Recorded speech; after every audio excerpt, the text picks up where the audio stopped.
Welcome back to the Extra Rep podcast, guys. I'm Josh. I'm Liam. Today, we're going to be talking specifically about supplements. So, plenty to cover here. We're going to cut through the initial noise. So, we're going to obviously talk about the supplement industry, talk about how it's regulated, and talk about how you can get the most out of it. We're obviously going to talk about some essential supplements as well that we can use for most people, especially when we're looking at boosting gym performance. We're going to look at some stuff to avoid as well, or some stuff to approach with a lot of caution. We'll obviously look at the risk to reward as well as money for certain things as well. We'll obviously talk about diet and how obviously that's going to be your first step and your supplements are second. And lastly, we're going to build a bit of a cost-effective stack for you guys to optimize your health ASAP. So I guess, Liam, first question is always, in terms of supplements, would you say overall they're a good thing or a bad thing? Or are they overhyped or underhyped? I would say they're a good thing overall, but I would say they're overhyped, definitely. And I can give you guys a bit of a background. With my health sort of issues, I've taken pretty much every supplement under the sun at this point. For multiple years, I've actually worked with a guy who was in the supplement industry for like protein, creatine, all that stuff. So we can get into that. So, yeah.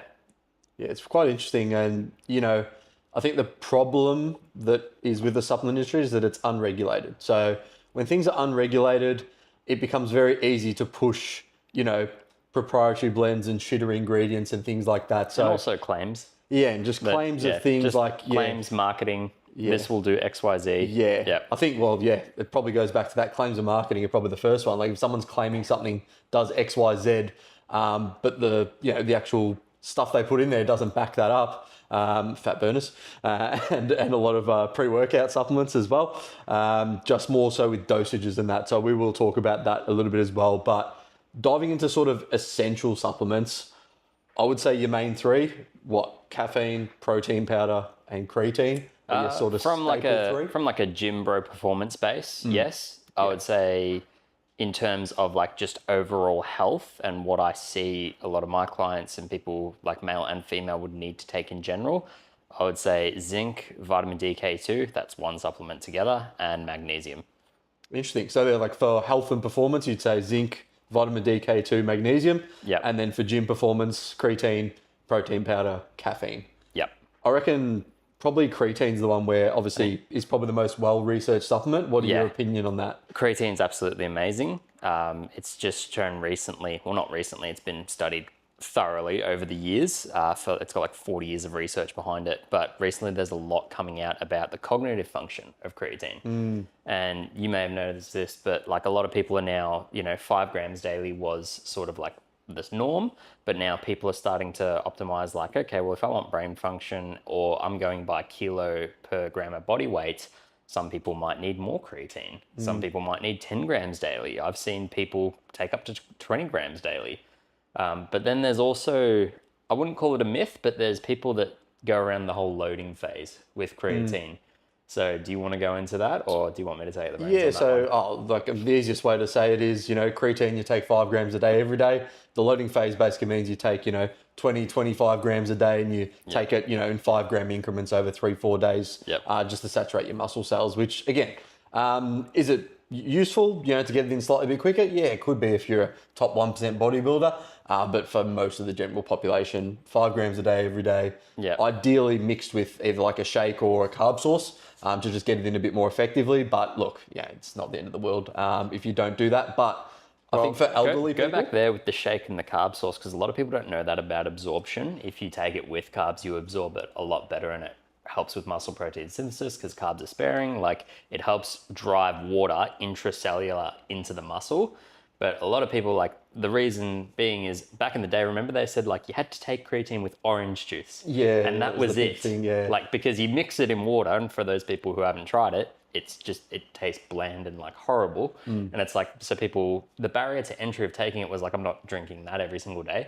But if you mix it with orange juice and, high glycemic index, just absorb it straight away, then people would have better results with their creatine.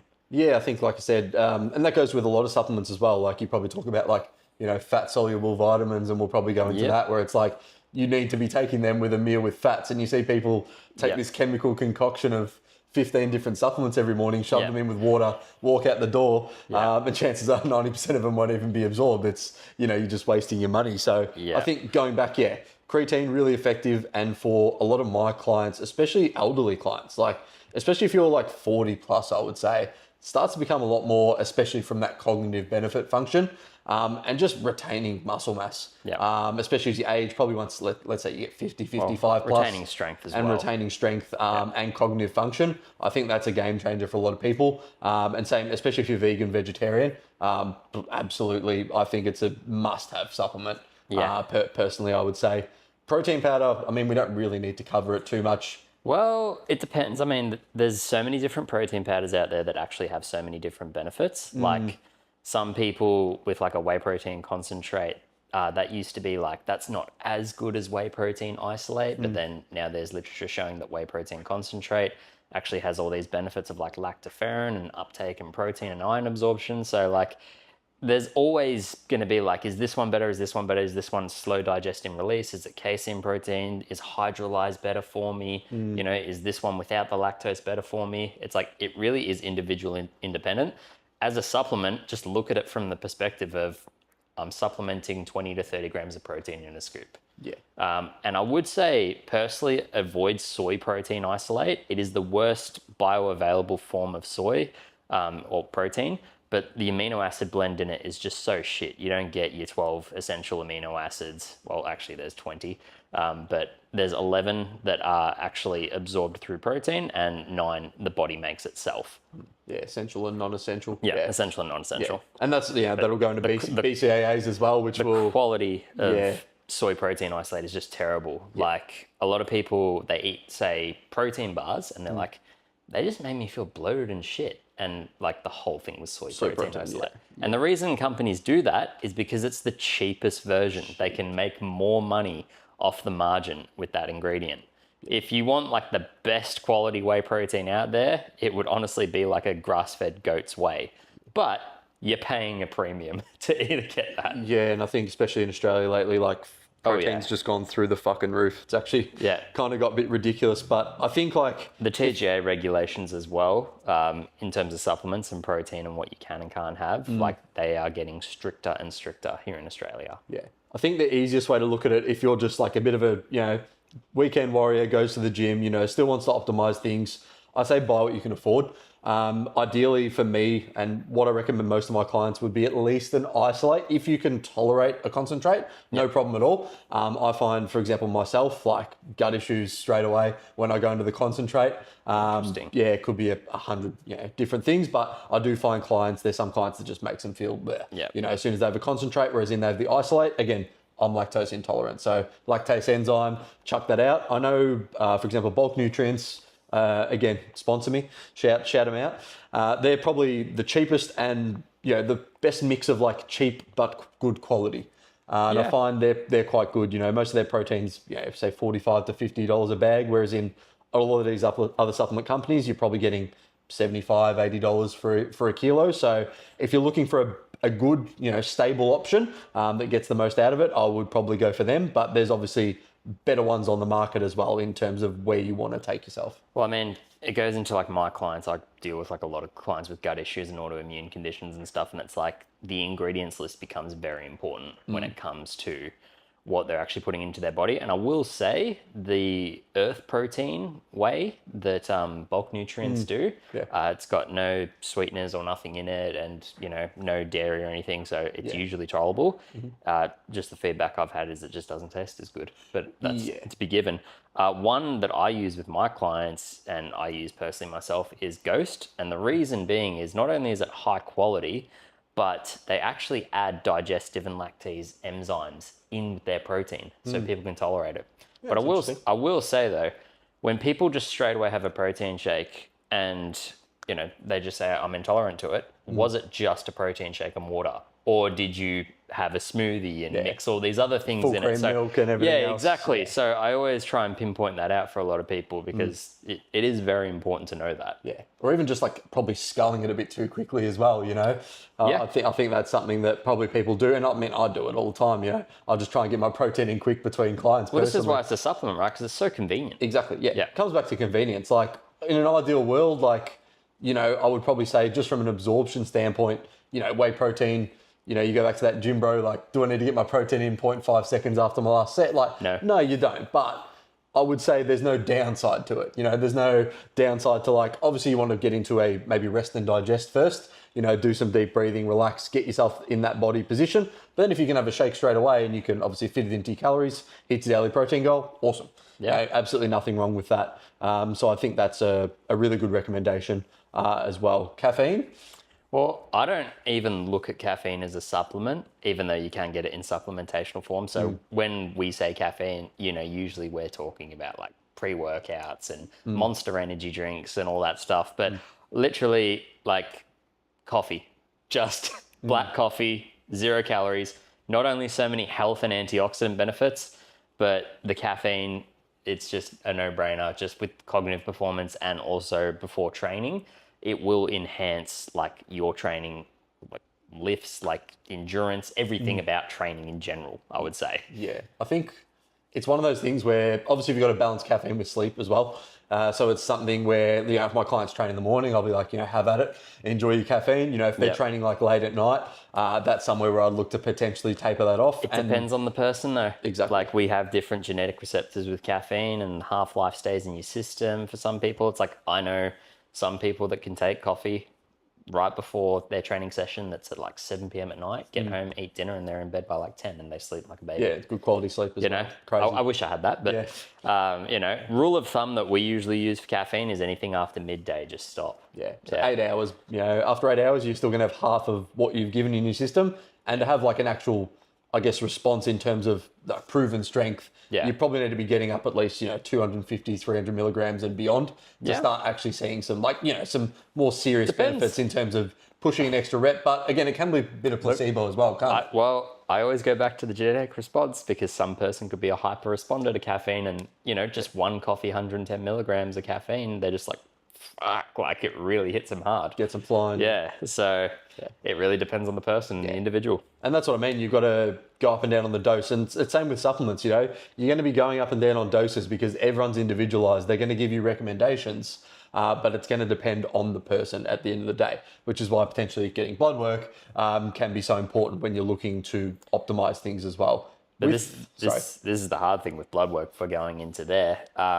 Like one thing is, I've had instances with clients where the doctor has told them that their creatine kinase level is, elevated, and happened to me. So so their kidneys could be messed up and stop taking whey protein powders and stuff. And I'm like, this is awful. It's because the individual has lean muscle mass on his frame. Just because you're weight training. Yeah, it's creatine kinase looks at bone density. Like that's what it also measures, in the calcium ions and all that stuff. So it's like, hang on a second.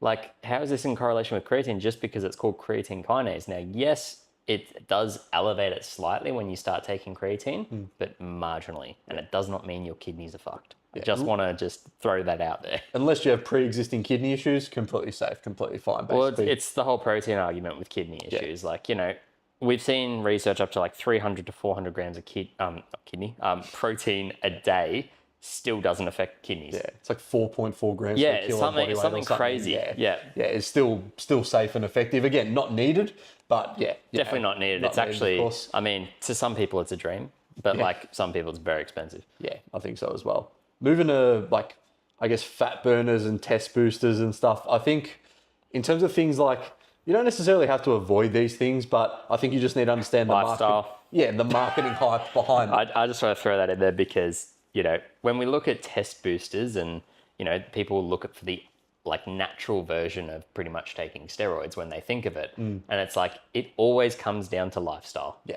Always.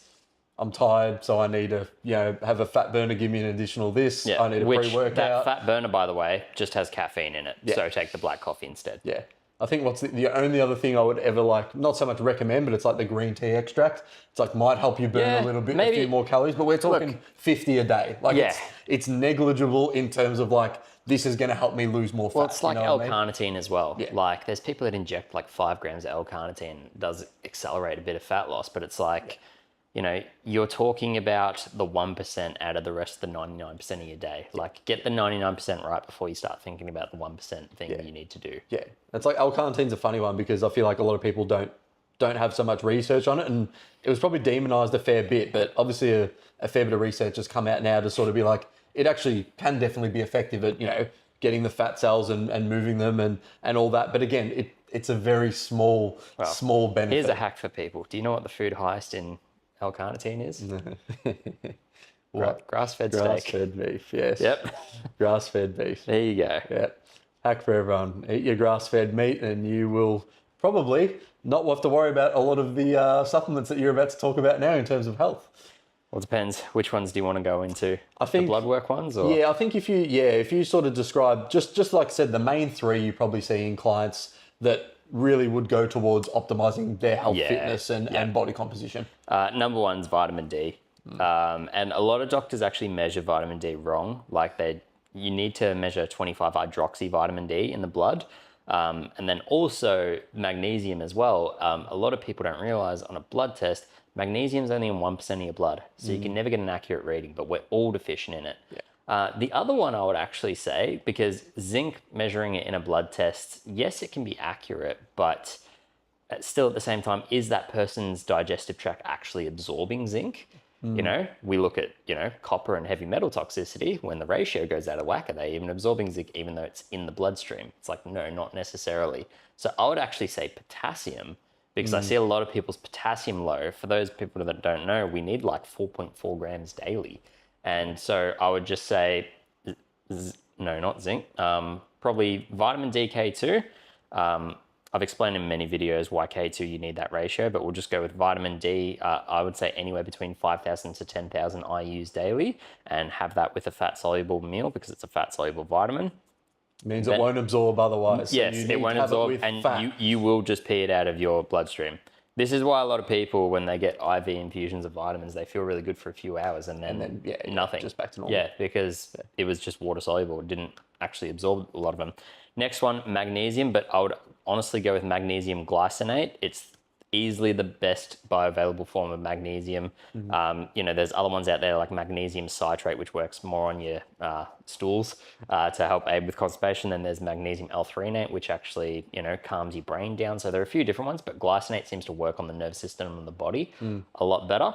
And then electrolytes, you can get them anywhere. I was definitely going to mention electrolytes because it's, you know, we obviously probably get enough sodium as a society, but potassium, magnesium, like I've noticed even with myself, like now I'll do it. I used to do it with training as well. I'm not saying I won't do it with training just because I'm dieting at the moment, but I'll normally have them, first thing in the morning with, like 800 ml of water. And that's in my first hour. It just makes sure that I'm, hydrated basically straight away. And of course, you can get ones with obviously a lot of carbs in them. You can get ones with basically zero carbs in them as well. So depending on where you're at with your calories, you can sort of go either way there. I just say to people, caution, look for the ingredients in there and make sure it's just electrolytes. Yeah. Not sugar and sweeteners and all these other things. You want to just be careful. Yeah. I think that goes back to like, how would you say if you're looking to buy the best quality supplement you can, like what should you look out for and where should you look? It's a tough question because, I still question that to this day. And I've been doing this for 11 years. So like there are companies that I trust. I was going to say, what would you say are some trusted companies? Thorne is really good. Bioceuticals, Fusion, Level Up Health. Man, there's probably some more. My supplement stack's just over there. Oh yeah, Now Foods. Now Foods is really good. I feel like Now Foods are a good intro level. Yeah, that's 5 right there. Like and look, a lot of them like on Amazon you can just get them, and like those brands are on Amazon and shipped to your house the next day. Like it's pretty easy. Yeah, I think going back to those 5 brands. Yeah, going back to Now Foods, I think that for me, client is like that's like the minimum when I talk about supplements. Yeah, it's like don't go to Coles and just get like vitamin D. Don't just look. This is no knock on Coles, but don't just grab the Nature's Way or the Swiss or you see them all the time. They're always like half price off and all that stuff. $6. It's like it's like spend that little bit more. Yeah. now foods are actually pretty cheap, so I say that's a good entry level for my clients. And then, Yeah. like I said, if they want to go further up, when you go into bioceuticals and Thorn is the best. they're probably the premium, I would say. So when I'm looking for something that I really know I need it to work, I'll always go for a Thorn. I've got Thorn creatine. Yeah, Just because I was like, you can get creatine cheap anywhere, but I'm like, I just want the best source because everything we mentioned before about the benefits of creatine, you want the best of the best. Yeah, and back to creatine as well, monohydrate's just fine. You don't need to worry about like Korea Pure or anything like that. It's like sometimes it's a bit HCl Pure. All that it's stuff. like very marketing gimmicky. I mean, again, you're looking for that extra 0.05%. It is worth noting though, some people with monohydrate do get gastrointestinal distress if some non-responders do. Yeah, that's true. Yeah. And with like a micronized or a pure version of creatine, they find it just a little bit easier to digest. Yeah. Yeah. I think that's the only difference is pretty much. Can you digest or and I think going back, we've obviously talked now about supplements is, you can't out-supplement a bad diet in the first place. There's got to be some diet and lifestyle factors in there that you have to start with. Otherwise, you're just going to be forever trying to supplement 100 different things and never, you're not going to get to the root cause. You're not going to fix it. You're just going to chase your tail and go around in circles. But having said that, like, have you ever encountered a client who's just like, they give you this one statement, oh, no, I don't like taking supplements. And it's like, well, you need to, if you want to correct all the things you're trying to correct, because it doesn't matter how much you love a whole foods rich diet. It's like there are some things, and this day and age, like everyone could be like, well, back in the day, we didn't have supplements and we ate X, Y, Z and all this and everyone's healthy and fine. It's just like, yeah, but we've evolved, of course. And it's their supplement. Like it's these things that can benefit us. Yeah. So, the person, unless you want to eat like the most nutritionally dense food possible, which will cost a shit ton of money, and you could still be deficient in magnesium, that's the thing, right? Like they get a bad rap from some people and there's just not necessarily a reason to demonize them in that sense, but then there is a reason to demonize them because the supplement industry is full of a lot of like shit marketing, sales, snakes, like, do you remember back in the day when protein spiking was a big thing? Amino spiking? Yeah. So, like, protein powders didn't actually contain the amount of protein that they said on the label. And, like, this is still going on with supplements and, like, fish oil toxicity and things like that. Like, it's always going to happen. Like, any business, there's always going to be a bad egg. Yeah. I think that's the unfortunate part. But like you said, there is a balance. Like, I used to be very, not anti-supplement, but I probably got to a point where I was just like, this is all fucking useless, just eat food. And now I've probably come back the other way a bit to be like, no, there is certain things that are definitely going to help at the right time, depending on someone's diet. And because we've got such a processed Western diet, most people these days, it really is invaluable to have someone giving you the right supplements and sort of knowing what you're doing to be able to optimize that with obviously food and health as well. Well, going back on that processed Western diet, the reason these foods are processed, they contain really high amounts of sodium and sugar. This is why we mentioned potassium before is so important because we're so depleted in it. Magnesium, potassium, Yeah.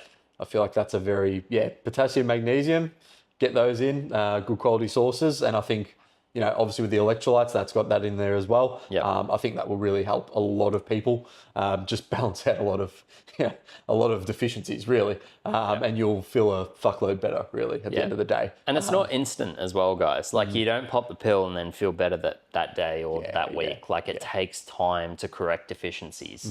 Like I'm still taking zinc and I was chronically deficient for years. Like it takes time. Yeah. Of course you will start to slowly feel better, but it's you can't just pop a pill, be like, oh, that didn't work, and then never take them again. It's like I said, it's a long, prolonged period. It's like, say for example, when someone gives you antibiotics, you're not going to have them one day and then just like jump off them. We're talking when the doctor prescribes them. Don't get tinfoil hat on me. When like an antibiotic, as an example, like say I had tonsillitis in December, right? He said to take it for 10 days. And if I took it for 2 and then stopped, it probably would have stayed. Did you take it with Sacrobe and a probiotic as well? I did actually take it with a probiotic. Good. So I'll listen to you for once. Yeah. So and again, cleared up probably quicker as well, I would say. Yeah. And less side effects. Yeah, exactly right. But this is the thing. It's that comes back to again smart supplementation. Like, how did he know that? Because he studied it, and that can help other people and other things. So, I guess let's go to some actionable takeaways in terms of. If you're trying to build, I guess, a stack of supplements that's going to get you as fit, strong, healthy, and lean as possible. If we had we've been through all of them. But what's the top 5? Would you say altogether? Top 5 would be creatine, vitamin DK2, zinc, magnesium, and electrolytes. Yeah. But because we pretty much already covered that throughout the topic, I'd actually ask you a question. What's one supplement that you've seen a lot of benefits that aren't necessarily in like Gen Pop or like, you know, you need to take like, you know, some people, would it be like a certain herb that they took or? I think, I'm trying to think because I got a bit wacky with some stacks back in the day. Yeah. But what was one that you were like, I feel a difference on? I think it was boron, believe it or not. Boron's a good one. Yeah, I found that quite interesting because I just remember and I can't remember. I couldn't even tell you what it does. Like someone just told me it did something and I was like, oh yeah, and I started taking it and I was like, oh, I do feel a bit better. And I'm like, maybe it was placebo. But if you can explain exactly what boron does, then that would help everybody because I've got a very general idea. We won't get into boron on this one because that's a whole topic. Like I'm talking like 40 minutes of deep dive into boron. Try and simplify like the main function or two. Just the main function or two. If you're going to take boron for 1 or 2 reasons, what would they be? I'd take 3 milligrams daily and mainly for mitochondrial health and brain function. So go back to mitochondria. What's that for mitochondria for someone is like, it's a bit of everything. Like it's mainly your energy production, but it works with your nervous system. So like, you know, your immune system and a few other things like that, central nervous system. So, but you want your mitochondria to be as healthy and efficient as possible. Yeah. So boron can aid to do that, so, basically, Hence why I felt a bit better. Well, there you go. One that I'd give for people is Tudca, TUDCA. It's known to help like bile flow. So we have like a lot of people with like gastrointestinal issues. Like for those people that don't know, with our colon, we have like a gallbladder, then we have a liver, and we have an ileocecal valve. That's the valve where we shit out of. But a lot of people just have, you know, a lack of bile flow and they get stuck. And people, this blew my mind when I found this out. People can take 2 to 3 shits a day and still be constipated. Yeah, and wow. They didn't know that but they had these symptoms of like, oh, I get some headaches, my hip's a bit tight, I feel a bit moody, and it's actually because like things aren't flowing properly and we have a gut to brain axis. And I actually I did a genetic test for people that don't know, and I had a fat malabsorption issue. And Tudca, once you add bile, so it actually just, because I was doing apple cider vinegar because I thought it was a stomach acid thing, but actually it was a bile flow issue. And I started taking that and oh my God, it's like I pretty much alleviated, it's like a weight lifted off your head. It's like you just felt clear because all these toxins and things backed up and stuck were finally flushing out. That's interesting. And, you know, stomach never felt bloated. It increases the fat soluble vitamin intake. So if you take Tudca on an empty stomach and then eat like 4 organic eggs, you're set for the day. You're absorbing every single one of those nutrients and you will feel amazing. It's quite interesting, Yeah. I think a final thing is that, you know, obviously everything we've talked about here today is great and you can go away and grab some stacks and trial some things on yourself. But obviously, you know, if you have issues, if there's something wrong, obviously we get you to consult a medical professional and, you know, get some blood work done. Again, Liam's there for that if you guys want to reach out to him. He's definitely the best person that I would recommend, but you guys can go to whoever you want. But I strongly would suggest, obviously, knowing where your supplement comes from, doing all the sort of background checks, not just taking things blindly for the sake of it or hoping they work. You know, your favorite influencer got sponsored and started taking it. And gives you a 10 or 20% discount code, which goes straight back into their pocket if you didn't know that already as well. We mentioned before, the supplement industry is a lot of sales and claims and marketing. Yeah. Good marketing, good sales. And again, it's just a lot of people trying to make as much money as they can. But you should get plenty of value from that, guys. There was heaps we went through there in terms of the supplementation, the supplement industry, and a stack you guys can use to straight away get stronger, leaner, healthier, and improve your performance in the gym. So we look forward to the next episode where we're going to be talking about everyone's favorite topic, alcohol. We'll see you then. See you guys.